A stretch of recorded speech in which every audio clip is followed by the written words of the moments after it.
Israel और Iran के बीच का टकराव। यह दो देशों की कहानी है जो कभी दोस्त थे, लेकिन आज एक दूसरे के सबसे बड़े दुश्मन हैं। यह टकराव सिर्फ इन दो देशों तक सीमित नहीं है, बल्कि इसका असर पूरी दुनिया, खासकर मध्य पूर्व, मिडिल ईस्ट पर पड़ता है। इस केस स्टडी में हम समझेंगे कि यह टकराव क्यों शुरू हुआ, इसके पीछे क्या कारण है और इसका भारत जैसे देशों पर क्या प्रभाव पड़ता है। हम इसे बहुत आसान शब्दों में समझाएंगे ताकि हर कोई इसे आसानी से समझ सके। इजराइल पश्चिम एशिया में एक छोटा सा देश है। इसे 1948 में बनाया गया था और यह जूविश पीपल का होमलैंड माना जाता है। इजराइल की राजधानी जेरूसलम है और यह देश अपनी मजबूत सेना और टेक्नोलॉजी के लिए जाना जाता है। लेकिन इजराइल के आसपास कई अरब देश हैं जिनके साथ इसका हमेशा से टकराव रहा है। ईरान भी पश्चिम एशिया में एक बड़ा और शक्तिशाली देश है। यह शिया मुस्लिम बहुल देश है और इसकी राजधानी तेहरान है। ईरान अपनी समृद्ध संस्कृति और रिजर्व्स और मजबूत सेना के लिए जाना जाता है। लेकिन 1979 की इस्लामिक रेवोल्यूशन के बाद ईरान की नीतियां और दुनिया के साथ उसके रिश्ते बहुत बदल गए। इजराइल और ईरान, जो इतने दूर हैं, फिर भी एक दूसरे से क्यों लड़ते हैं? आइए इसकी कहानी को स्टेप बाय स्टेप समझते हैं। क्या आप जानते हैं कि इजराइल और ईरान हमेशा दुश्मन नहीं थे? 1948 में जब इजराइल बना, तो ईरान उन पहले देशों में से था जिन्होंने इसे मान्यता दी। उस समय ईरान में शाह मोहम्मद रजा पहलवी का शासन था। शाह का शासन वेस्टर्न कंट्रीज के साथ दोस्ती था और वह इजराइल के साथ अच्छे रिश्ते रखना चाहते थे। दोनों देशों के बीच व्यापार, खासकर ऑयल ट्रेड और मिलिट्री कोऑपरेशन होता था। 1979 की इस्लामिक रेवोल्यूशन। 1979 में ईरान में एक बड़ा बदलाव आया। शाह का शासन खत्म हो गया और आयतोल्लाह खोमैनी के अंडर में इस्लामिक गवर्नमेंट बनी। इस रेवोल्यूशन ने ईरान को एक इस्लामिक रिपब्लिक बना दिया, जिसकी नीतियां पूरी तरह बदल गईं। नई सरकार ने इजराइल को लिटिल साटन और अमेरिका को ग्रेट शैतान कहा। उसने इजराइल के साथ सभी रिश्ते तोड़ दिए और पैलेस्टाइन का समर्थन करने लगी। यहीं से दोनों देशों के बीच दुश्मनी की शुरुआत हुई। इजराइल और ईरान के बीच टकराव के कई कारण हैं। आइए इन्हें आसान भाषा में समझते हैं। इजराइल एक यूविश स्टेट है, जबकि ईरान शिया मुस्लिम देश है। दोनों की धार्मिक और राजनीतिक आइडियोलॉजीज बिल्कुल अलग हैं।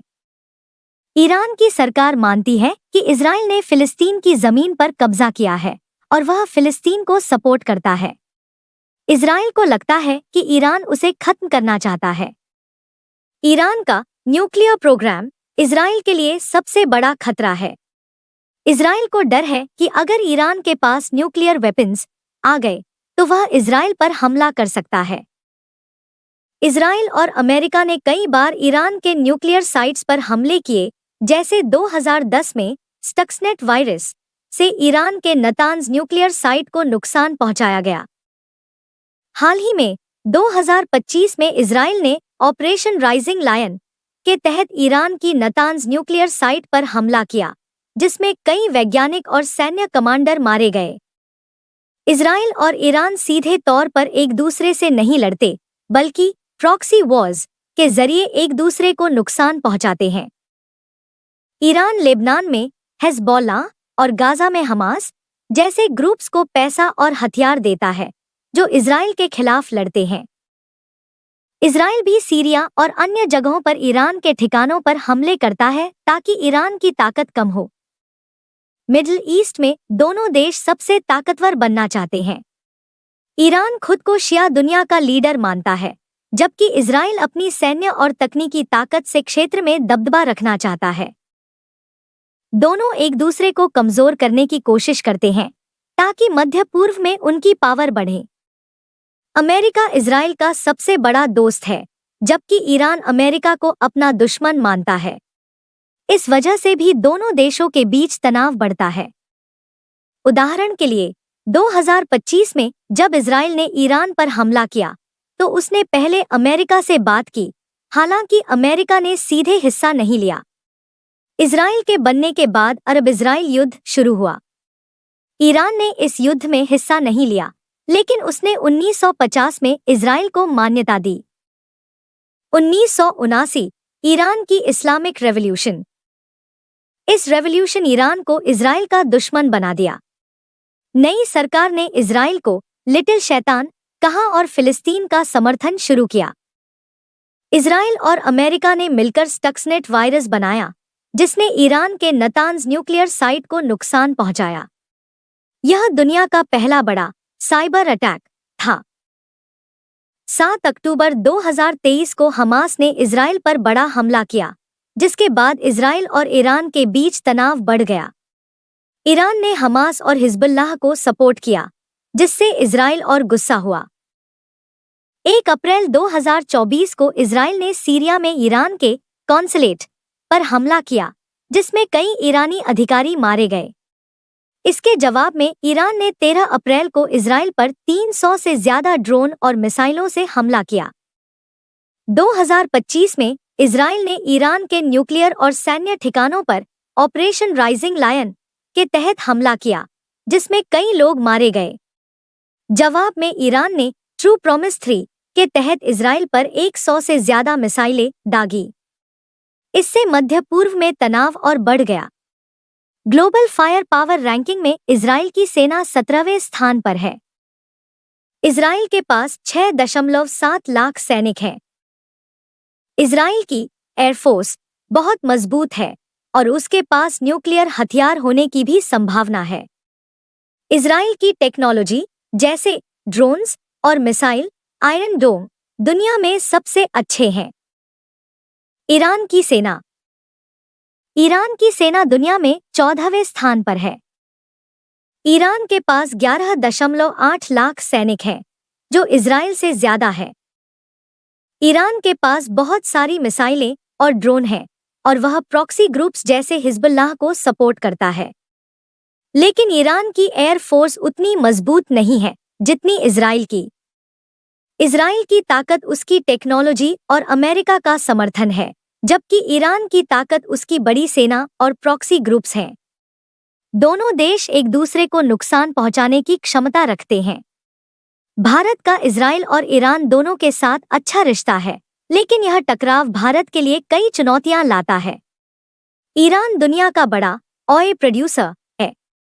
अगर इजराइल और ईरान के बीच युद्ध होता है तो तेल की कीमतें बढ़ सकती हैं। भारत, जो 80% तेल आयात करता है, को इन्फ्लेशन का सामना करना पड़ सकता है। भारत दोनों देशों के साथ दोस्ती रखता है। इजराइल भारत को हथियार और टेक्नोलॉजी देता है, जबकि ईरान से भारत को तेल और व्यापार मिलता है। इस टकराव में भारत को तटस्थ न्यूट्रल रहना मुश्किल हो सकता है। मध्य पूर्व में लाखों भारतीय काम करते हैं। युद्ध होने पर उनकी सुरक्षा खतरे में पड़ सकती है। भारत का इजराइल और ईरान दोनों के साथ व्यापार है। इजराइल से भारत को ड्रोन और हथियार मिलते हैं, जबकि ईरान से तेल और फल। युद्ध से यह व्यापार प्रभावित हो सकता है। अगर यह टकराव बड़ा युद्ध बन गया तो पूरी दुनिया में इंस्टेबिलिटी बढ़ सकती है। इससे भारत की अर्थव्यवस्था और सुरक्षा पर भी असर पड़ सकता है। इजराइल और ईरान के बीच शांति आसान नहीं है, लेकिन कुछ कदम इसे संभव बना सकते हैं। अमेरिका और यूनाइटेड नेशंस जैसे संगठन दोनों देशों को बातचीत के लिए प्रेरित कर सकते हैं। ईरान के न्यूक्लियर प्रोग्राम पर एक नया न्यूक्लियर डील तनाव कम कर सकता है। अगर ईरान हिजबुल्लाह और हमास को सपोर्ट करना बंद कर दे और इजराइल सीरिया में हमले रोके तो तनाव कम हो सकता है। मध्य पूर्व के देशों को एक साथ मिलकर शांति के लिए काम करना चाहिए। उदाहरण के लिए, अब्राहम अकॉर्ड्स ने इजराइल और कुछ अरब देशों के बीच दोस्ती बढ़ाई है। इज़राइल और ईरान का टकराव एक जटिल और लंबा मुद्दा है जो धर्म, राजनीति और क्षेत्रीय ताकत से जुड़ा है। यह टकराव सिर्फ इन दो देशों तक सीमित नहीं है, बल्कि इसका असर पूरी दुनिया पर पड़ता है। भारत जैसे देशों को इस टकराव के कारण आर्थिक, कूटनीतिक और सुरक्षा चुनौतियों का सामना करना पड़ सकता है। लेकिन अगर दोनों देश बातचीत और शांति की दिशा में कदम उठाएं, तो मध्य पूर्व में स्थिरता आ सकती है।